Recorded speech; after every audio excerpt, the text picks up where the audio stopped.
Ito yung Inmax 2024 model. Ngayon maglalagay tayo ng visor para dito.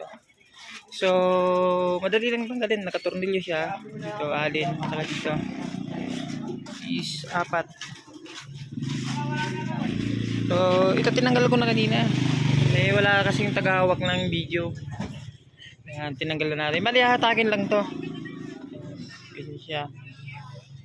Yan, natanggal natin. Tapos ito yung lagayan. So, itong goma na to tatanggalin natin. At na goma.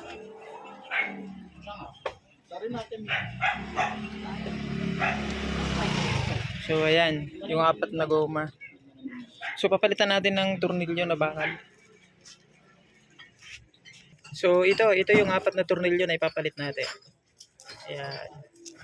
So, hindi ko mapapakita kung paano ilalagay kasi wala na tayong handle, wala tayong tagahawak ng cellphone natin. So, mano-mano lang natin. So, ilalagay muna natin.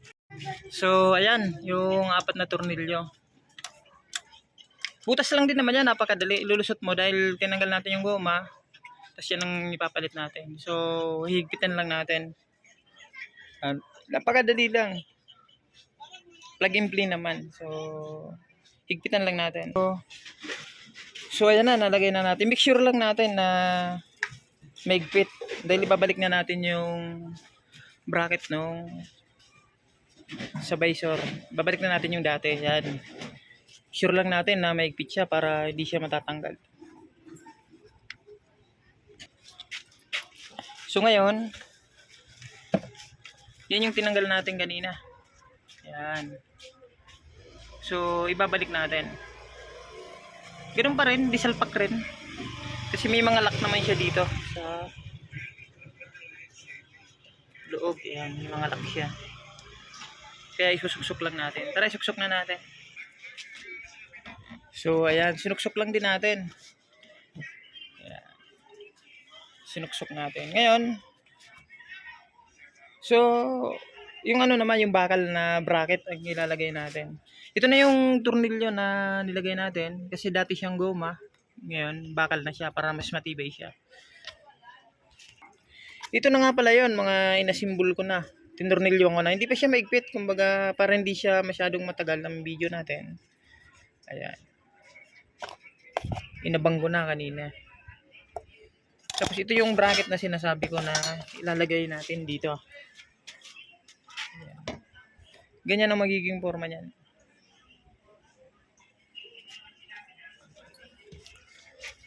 So, ayan. Mahirap kasi na wala tayong handle, naiwan ko rin sa shop. Ayan. Kaya hindi ko na mapapakita. So, ngayon, yakabit na natin. Ang mangyayari niyan is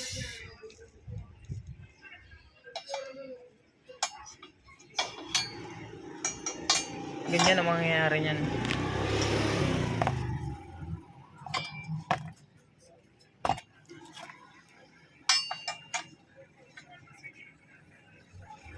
Yan, ganyan ang mangyayari niyan. Pareho sila. So, tutornilyo muna natin. Kabilaan siya. So, ayan, napurma na natin. Mahirap pag nag-iisa. Mahirap mag-vlog ng nag-iisa. Kaya, so, sacrifice. So, ayan, mga inabang ko lang muna. Hindi ko pa hinihigpitan. Ayan yung mangyayari niyan. So ito yung lagayan ng side mirror. So hindi muna ako kumuha ng side mirror kasi pinag-iisipan ko pa kung ano magiging itsura. Baka hindi ko magustuhan yung sa side mirror. So antayin lang muna natin. So sa ngayon ito muna. So hihigpitan ko lang. So ayan nga pala yung dating visor. So ibabalik natin. Kaya make sure natin na itong mga butas nito is sasakto ron. So yung goma pala natin na yung mga goma na tinanggal natin is ibabalik natin. Kasi doon na rin tayo magtutornilyo sa dati. So ayan, may mga kasamang bolt-in nut na. Yan. So ganun pa rin. So ibabalik natin to. Yung tinanggal natin sa ilalim, yan, babalik natin. para dun sa visor na tinanggal natin, ibabalik natin yan. Ayan.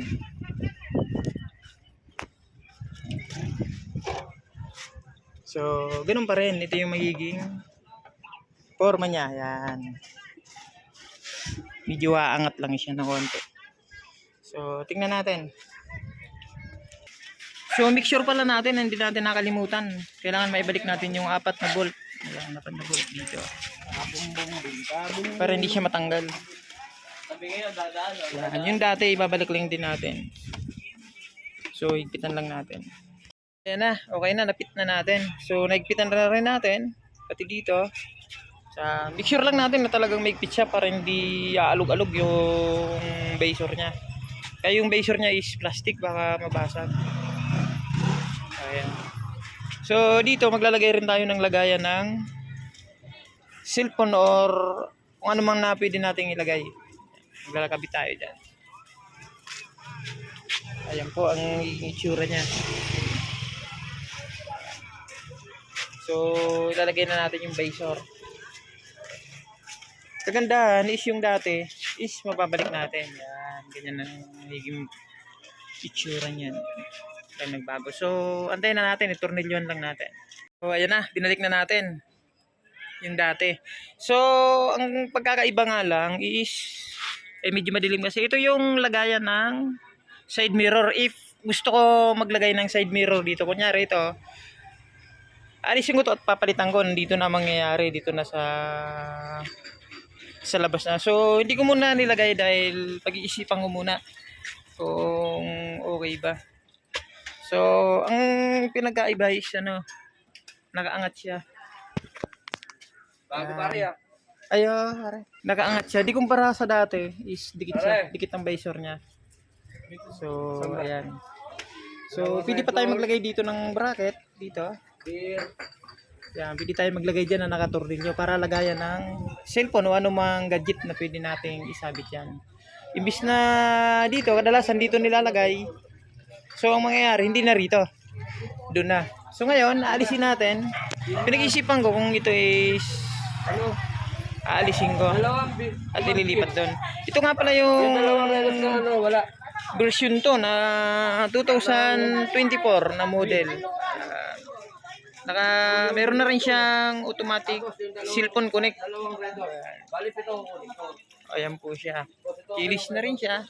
So may mga nilagay tayong mga accessories na yan, simple lang. Hindi tayo maglalagay ng maraming abubot. So wala pang plaka dahil 1 month pa inaantay natin galing sa kasa. Ayan. So umangat siya ng konti. Hindi kumpara dati, nakadikit siya rito.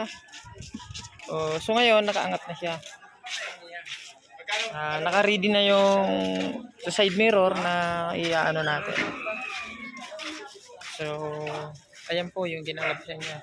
Kulay black. So ayun, ganun pa man, hanggang dito na lang po tayo. Dahil nakabit naman natin ng maayos. Ayan. Okay na siya. Yung bolt nga pala nito is yung dati plastic. Plastic siya. So may kasama na rin siyang bolt na stainless. Ito na alin bolt. Ayan.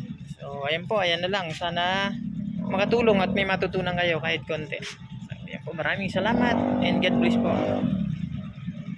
So huwag po natin kalimutan mag-subscribe at mag-like sa aking page at sa aking YouTube channel. So maraming salamat po and God bless po. Mag-ingat po tayo parati.